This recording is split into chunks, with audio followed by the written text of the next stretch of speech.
ABC Radio Brisbane and Queensland. This is Rebecca Livingstone.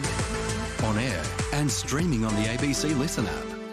Let me play you 60 seconds of a voice and a song I think you know.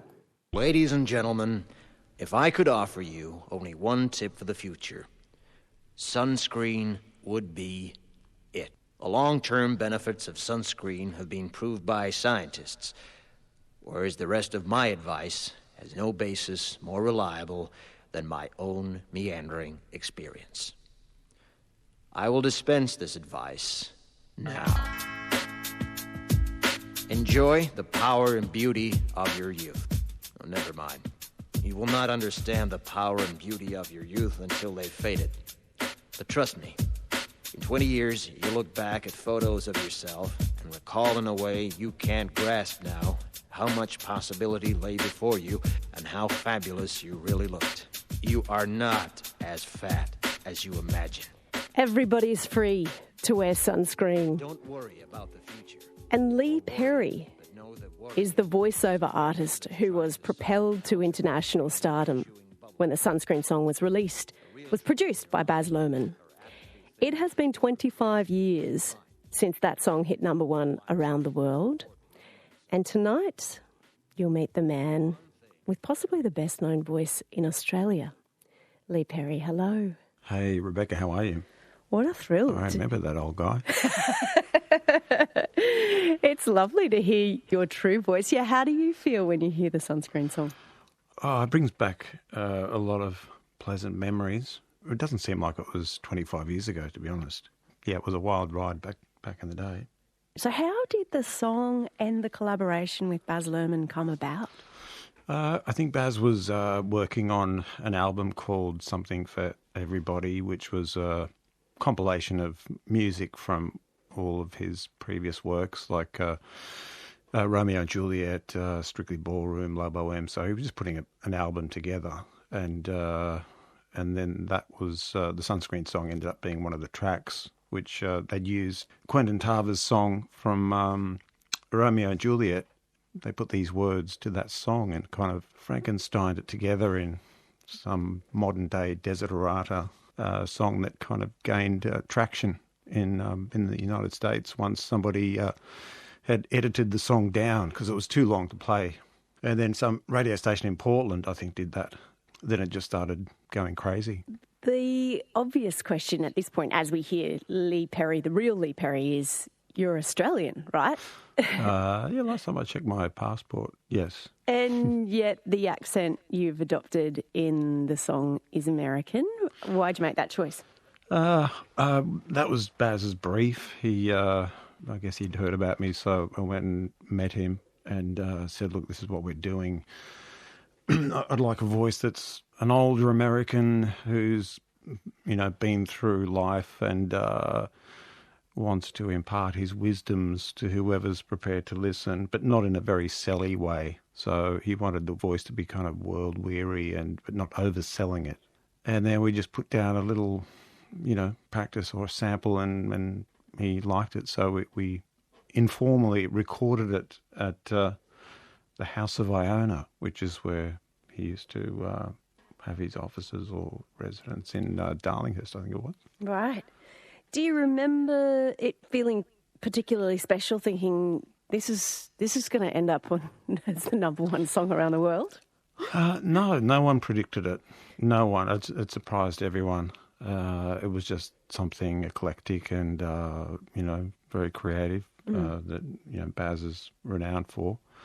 And it just struck a chord with people. I started getting phone calls from people who, had heard the song and they pulled over on the side of the road and it kind of emotionally moved them. So everyone took something from the song.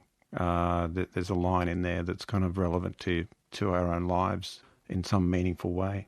Yeah, so true. It covers so much, love and money and health and heartbreak. And it's so completely relevant in 2024. What is the story of where the lyrics actually came from, Lee? It probably wouldn't have occurred unless there was an internet hoax, which there was. It was circulated around the internet as the work or writings of Kurt Vonnegut, who's an essayist, from the 60s. And everyone was thinking, well, it's very Kurt Vonnegut. It's Kurt Vonnegut. So Kurt Vonnegut wrote this. And I think it's a long time ago now, but I think Baz checked. He wanted to use those words, but then Kurt Vonnegut said, no, it wasn't me. And it was tracked down to this very unassuming journalist from the Chicago Tribune called Mary Smeech, who wrote the words as a mock speech to graduating students. So Baz got the rights to use the words and put them to that music, and I did the recording, and I guess the rest was just up to whether people liked it or not, which they did. Do one thing every day that scares you. Sing. Don't be reckless with other people's hearts. Don't put up with people who are reckless with yours. Lee Perry, the voice who you know from many, many parts of your life in Australia, and of course you know as the voice from the Sunscreen Song. Everybody's free to wear sunscreen. 25 years since that song came out, and some of the lines in it still so relevant today. Do you have a favourite section of the song, Lee? Yeah, there are certain lines that really struck me. The older you get, the more you need the people you knew when you were young, which, as you get older, you do realise that people that, are with you throughout your life seem to, in your own experience, gain more value as friends. You remember, they're intertwined with the memories of you growing up with them and sharing your youth with them, so it adds value as you get older. So you do tend to hold on to those friends that were a part of your life and help build your personality and who you were, and together you did things that were just beautiful memories. So you tend to hold those people closer, and as you get older, you lose people. I've lost many friends to cancer and various other things that cut their lives short. So you do start placing a much higher value on the people that you grew up with. Get to know your parents. A lot of people, never spend enough time with their parents. My parents are gone now, so there are certain lines like that, and that's what made people emotional. When something they heard something about their parents or whatever, and then they sort of, it really struck home. And I think these days now with, the world is quite troubled compared to, we were carefree back in those days. So now more than ever, the words in the song tend to recenter you in terms of what's important in life, what's of true value in life. There's more depression now, there's anxiety now, social media's kind of added to that, or, caused that even. That's why I think the song's more relevant now than it was possibly back then. There's also beautiful lightness in amongst some of those deeper philosophical moments. Things like, get plenty of calcium, be kind to your knees, you'll miss them when they're gone. Yeah, well, most of us don't look after our bodies or our knees or anything like that, do they? So, did you ever get to meet Mary Smeech, who actually wrote the words? Yeah, yeah, I did. I when I went to the States to performed the song on the Jay Leno show, they also flew me to Chicago, and I performed at a concert in Chicago, a live performance of the song, as well as The View in New York. So when I went to Chicago, I caught up with Mary, and she was really nice, very shy, thoughtful, beautiful person. And so the flow-on effect for you, going on the Jay Leno show, what was the impact on your career?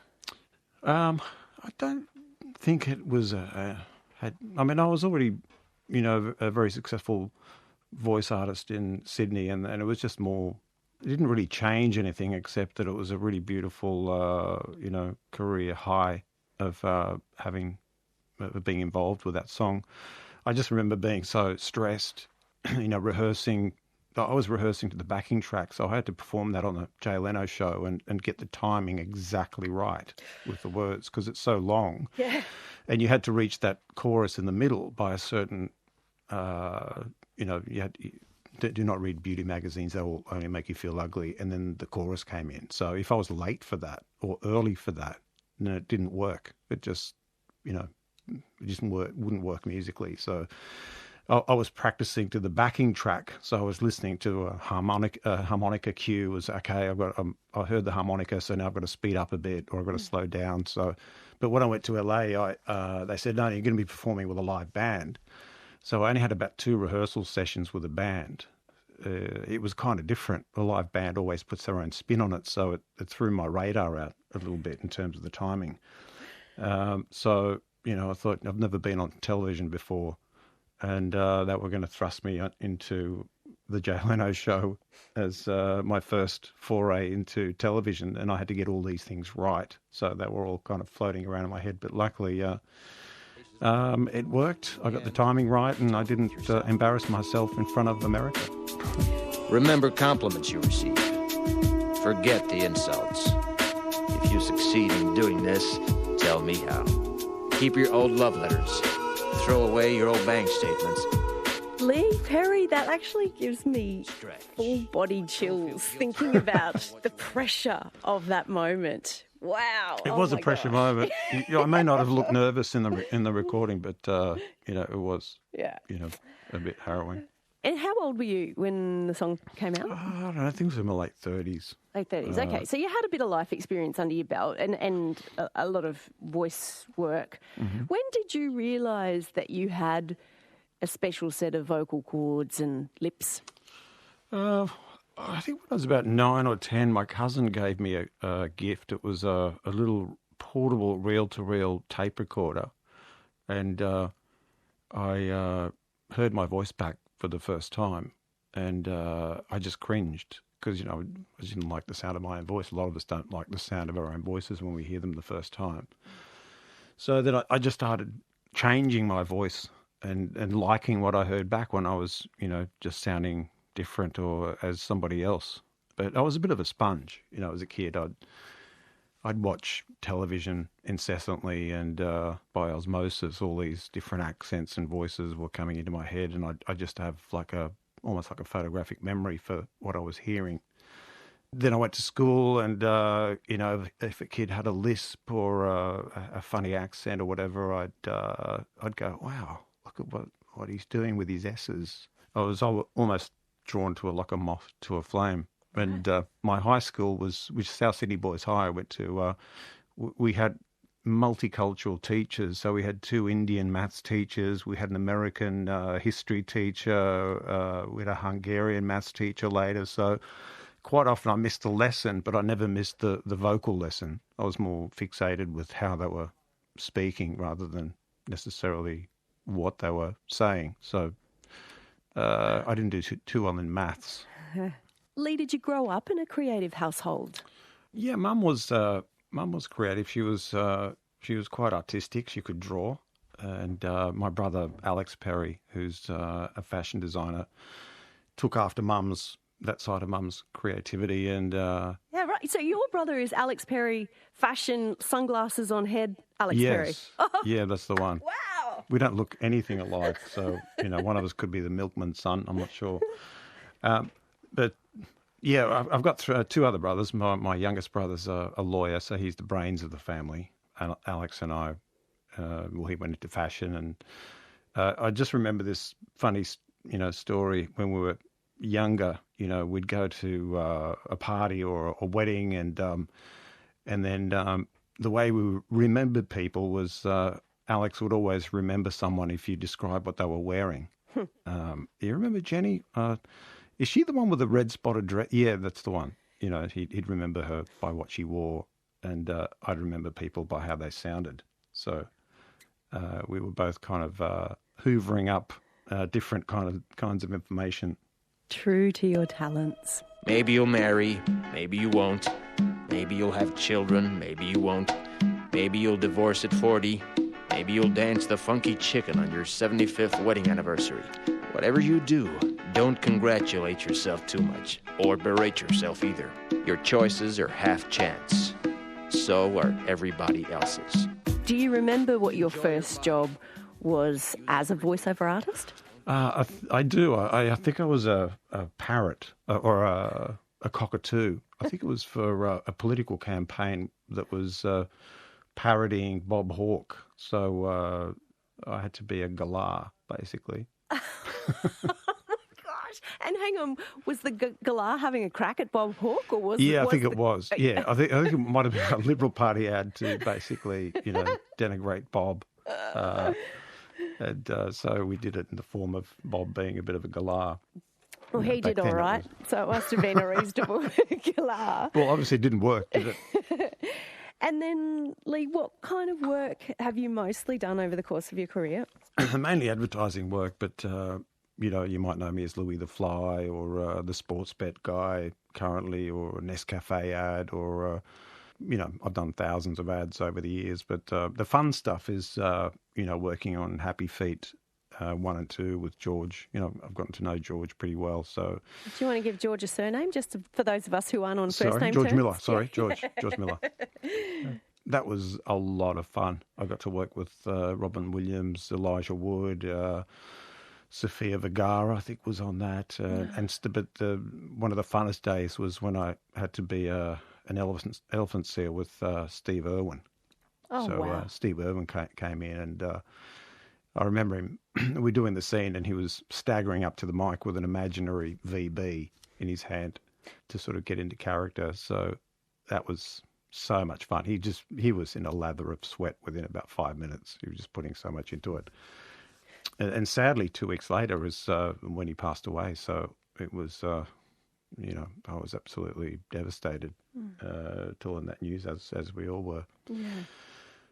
And so that was a lot of fun. And did you actually ever get to cross paths with Robin Williams? Because I understand sometimes with voiceovers in animations, big animated movies like Happy Feet, you don't always necessarily get to work with each other in the voice booths. Yeah. We were just in this big room, all the microphones were set up in a circle, and whoever's scene it was would step up to the plate, and we were all in there together, and Robin was in there, and it was just surreal, I was talking to Robin Williams, and I was just looking at him going, oh my God, you're Robin Williams. And I'm talking to, I better pay attention, because I just can't get over the fact that I'm talking to Robin Williams. Well, he might have been thinking, you're the guy from the Sunscreen Song, Lee Perry. I don't know. Dance. Even if you have nowhere to do it but in your own living room. Read the directions, even if you don't follow them. Do not read beauty magazines. They will only make you feel ugly. The story of Lee Perry and the stories of Lee Perry tonight on 612 ABC Brisbane and right around Queensland. My name's Rebecca Livingstone. What was your role? Because you've just been to the Mad Max Furiosa premiere. Yeah, I did a lot of vocal work for George Miller on Fury Road, and one of my very dear friends, Richard Carter, who's no longer with us sadly, was the bullet farmer in Mad Max Fury Road, and he passed away, and George asked me whether I'd like to be the bullet farmer in Furiosa, which I accepted, of course, and I basically just try to honour Richard by trying to channel his essence in that role. So that was my first time in front of camera on a film, and that was a lot of fun, and I wanted, hopefully I can do some more of that. Yeah, that's the goal. You want to do more acting? I think so. Well, come up to Queensland and knock on your mate Baz Luhrmann's door. He's here making films. Come on. Hey, what's his next film? What is he working on now? Well, so Elvis made him... Queensland really fully embraced Baz Luhrmann and Catherine Martin during the pandemic, because then they made Elvis. And then, well, he did the Australia remake at the time. What is he working on now? Always something, right? Something with Lee Perry, I hope. Oh, That's what I'm going to put out there. You can always hope. Well, Lee Perry, it is such a delight to have your voice on 612 ABC Brisbane and Queensland. Thank you for the Sunscreen Song, the lyrics that keep giving and, as you say, remain so relevant today. Hopefully we'll keep hearing you and keep seeing you. Hopefully there'll be a Sunscreen 2 at some point. Is that in the works? No, No, not that I know of, but, hint, hint, Baz, come on. Let's go around again. Come on. Lee Perry, thank you so much. Thank you, Rebecca.